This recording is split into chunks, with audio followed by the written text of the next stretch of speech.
Previously. 그게 선거 공작, 선거 개입이라고 하는 그 사건인데 비서실에 압수수색이 들어왔다고 하더라고요. 무슨 일인데, 무슨 레미컨인데. 황운하라는 분이 울산경찰청장으로 부임해 왔는데 들리는 소문이 김길이 뒷조사한다더라.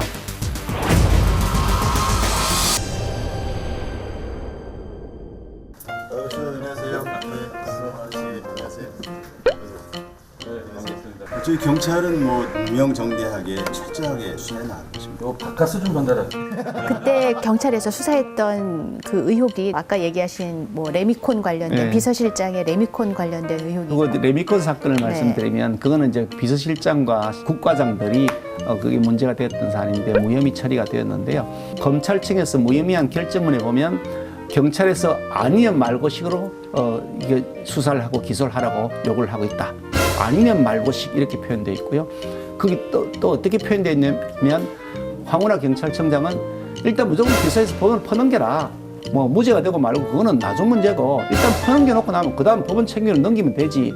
라는 생각을 가지고서 의견서를 보냈다라는 것이 그게 검찰청에서의 무혐의 결정문에 나와 있는 거죠.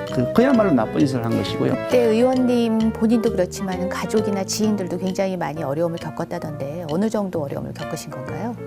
저는 사실 이렇게 생각합니다. 뭐 어차피 저는 정치인이고 특히 이제 야당 정치인이기 때문에 여당에 의해서 공격받을 것이고 그건 뭐 내 운명이다 저는 생각할 그런 각오가 돼 있는 사람입니다. 그런데 내 가족은 그렇지 않잖아요. 내 형제 자매들 그 사람들이 무슨 죄가 있나요? 그 동생이 사람들에게 뭐 불법 개입했다 어떤 계약에 아파트 건설과 관련된 그게 있었고 누구에게 해로 입힌 적이 없습니다. 너무 억울합니다. 제 결백을 반드시 밝히겠습니다.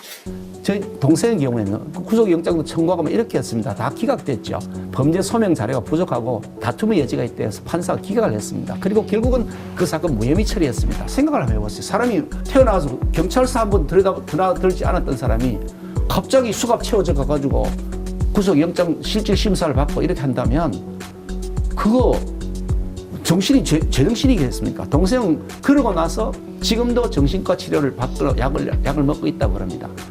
이 남용된 권력이 그 짓을 한 겁니다. 황운하라고 하는 사람이 그 행동 대장이었고 그 배경에 청와대가 있었던 겁니다. 그 청와대 비서관이나 수석 비서관들이 지금 기소가 되어 있는 거고요. 청와대가 그 배경에 있다고 얘기하시는 이제 근거가 그때 의원님께서도 참고인 조사를 검찰에 가서 받으셨는데 그때 이른바 송병기 수첩이라는 걸 보셨다고. 그렇죠. 검찰에서 추가적으로 확인할 게 있다고 연락이 와서 그래서 그 송병기라는 분을 모르는 분들이 계시겠네요. 원래 이제 그 상대 후보인 송철호 후보의 캠프에서 소속돼 있었던 그런 분이잖아요. 그렇죠. 예. 근데 그 양반이 일정 같은 걸 적어놓은 수첩에 보니까 그 청와대에 왔다 갔다 했다는 그런 내용들이 그 송병기 수첩에 나와 있던가요? 아주 깨알처럼 자세히 적혀 있었습니다. 임종석 비서실장을 그 당시에 만났는데 송철호 후보가 만났어요. 만난 다음에 거기서 무슨 얘기를 했는지가 다 적혀 있는데 거기 이런 내용이 적혀 있습니다. VIP, 저는 대통령이라고 명확하게 인식하고 있는데 VIP가 직접 후보 출마 요청, 화로에서 면목 없음으로 비서실장이 출마 요청 이렇게 써놨습니다. 이게 무슨 말이냐면 대통령 비서실장을 그 송철호 후보가 가서 만났는데 임종석 실장이 얘기하기를 대통령이 직접 송철호 변호사 들어 울산시장 출마하라고 얘기를 해야 되는데 부담스럽다, 면목이 없다, 출마 요청하기 부담이 된다. 면목이 없는 상태다. 지금 이 시점에서는. 그러니까 대신해서 비실장 보고 전달하라고 해서 내가 당신한테 전달한다. 울산시장 출마하시오. 로 해석이 되는 내용이 그 적혀 있는 거죠. 청와대에 가서 뭐 회의를 하고 한 이런 것들이 정황이 있어서 그걸 근거로 말씀하시는 것 직접 같은데 출마하라고 대통령이 지시가 됐다는 것이 그 수첩에 지금 나와 있는 거죠. 그러니까 이 청와대가 몸통인 것이 명확한 거죠. 그리고 실제로 수석 비서관과 비서관들이 여러 명이 기소가 돼 있잖아요. 네. 지금 검찰이 아직도 이제 이 수사를 진행하고 있잖아요. 아까 중앙지검에서 맡아 하고 있다고 했는데. 지금까지는 가지만 쳤고요.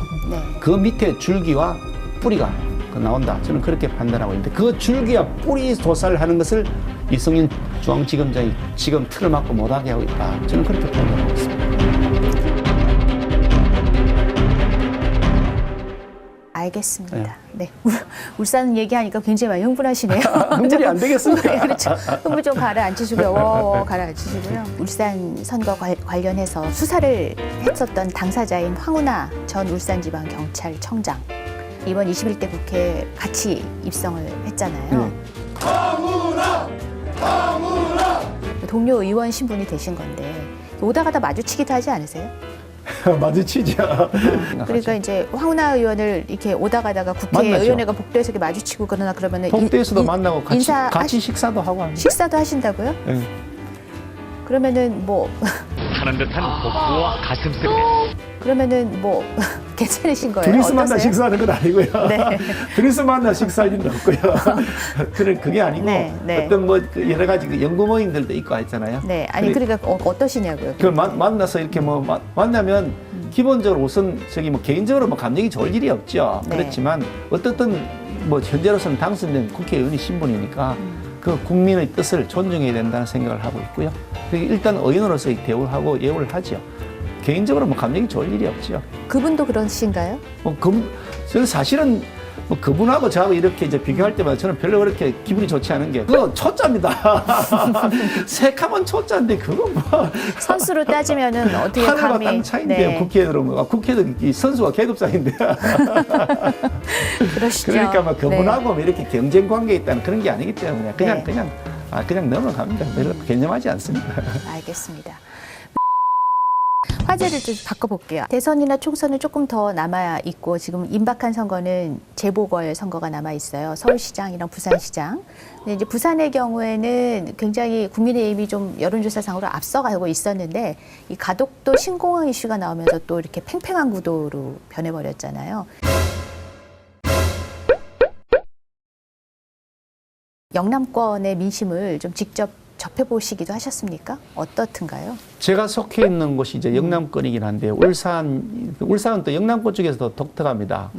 왜냐하면 울산이라는 도시가 1960년대 초반에는 한 20만에서 25만 정도 되는 작은 도시였는데 그것이 이제 국가공단으로 지정이 되면서부터 일자리를 찾아서 전국 각지에서 다 모여 있는 매우 이게 독특한 구조를 가지고 있고요. 지금 그런 여건 하에서의 울산에서 보더라도 민심이 굉장히 분노하고 있다. 들끓어오르고 있다. 현 정권에 대해서 엄청나게 분노하고 있다는 것을 저는 현장에서 느낄 수가 있거든요. 그러니까 영남권 정서라고 표현하기 이전에 전 국민들이 정서가 저는 비슷할 것이라고 봅니다. 과거에 정치 처음 시작하셨을 때 이렇게 거슬러 가면은 친이계로 분류가 되시더라고요. 어떤 분은 친이계라고 어떤 분은 친박계라고 저는 잘 모르겠어요. 그분들 말씀이 나와서 여쭤보는데 지금 두 분 다 수감 중인데 이 수감 중인 이명박 전 대통령, 박근혜 전 대통령이 이번 재보궐선거 혹은 다음번 대선에 어느 정도 영향을 미칠 수 있다고 생각하세요? 혹은 전혀 뭐 영향을 미칠 게 없다고 보세요? 어떠세요? 글쎄, 저는 사실 그 뭐 제가 친이라 그랬으면 이명박 정권 때 뭐 자리를 좀 얻었어야 될 텐데 이명박 정권 때 하나도 자리 얻은 바 없습니다. 친박계에서도 자리 안 주고 그냥 저 독자파의 친김계. 그럼 아무튼 친김계 네, 저는 친김계 보수입니다. 친김계 의원으로서 그 두 전직 대통령들이 선거에 미칠 영향에 대해서는 어떻게 전망하세요? 그렇게 저는 사실은 저는 뭐 어디 친이계나 친박계 이런 분류되는 그 성격이 좀 다른 좀 이렇게 중간에 있는 입장인데 그 입장에서 본다 하더라도 박근혜 전 대통령, 이명박 전 대통령을 구속했는 것은 결코 바람직하지 않다고 저는 봅니다. 전직 대통령들이 감옥에 가 있는 모습이 보기 좋은 것은 전혀 아니긴 한데 또 어쨌든 그분들이 감옥에 갈 만한 죄를 지으셨기 때문에 가신 거잖아요. 그런데 뭐 재판은 끝나버린 것이고 사법적 절차는 다 더 이상 없는 것이니 그 논의를 하는 것은 매우 무익하다고 보고요. 이 시점에서 빨리 석방시켜야 된다. 그게 우리에게 유리할 수도 있고 불리할 수도 있습니다. 어떻게 유리하고 불리하고는 알 수가 없습니다만 그 우리에게 설사 불리한 한이 있더라도 이것을 가지고 정치적 흥정의 대상으로 삼아서 선거의 전략으로 악용하는 것은 절대로 있어는 안 된다. 그러니까 석방을 빨리 하는 것이 좋다. 저는 그렇게 생각합니다. 근데 오히려 이렇게 들리는 얘기에 따르면은 그 여권에서 뭐 이건 정확한 얘기는 아니지만 어쨌든 들리는 그런 소문에 따르면은 이명박 전 대통령은 그냥 두고 박근혜 전 대통령은 선거 전에 사면을 해서 출소시킬 것이다. 뭐 이런 소문도 있기는 하더라고요. 뭐 들어보셨어요? 그런 얘기? 뭐 저도 많이 들었습니다. 네. 이 정권 사람들이 가장 주특기는 갈라치기입니다. 국론 분열, 갈라치기, 편가르기, 뭐 그게 주특기인데 그런 방식에는 매우 유용한 수단이 되겠죠. 국민 갈라치기는 말할 것도 없고 현 정권에 대해서 비판적 세력을 또 갈라치고 또 그리고 분열시키고 하는 수단으로서 매우 유용하겠죠. 그런 유혹을 저는 그 사람들이 받을 거라고 봅니다. 그런데 그런 형태로 아주 공작적, 선거 공작적 저급한 행동을 하게 되면 국민들께서 그에 대한 심판을 할 것이다.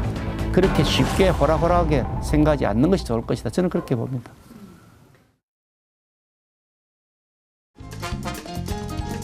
또 나 좀 돌아봐줘요라고 그 이사장이 신고한 거다. 친구 이제 완전히 지금 힘이 되었구나.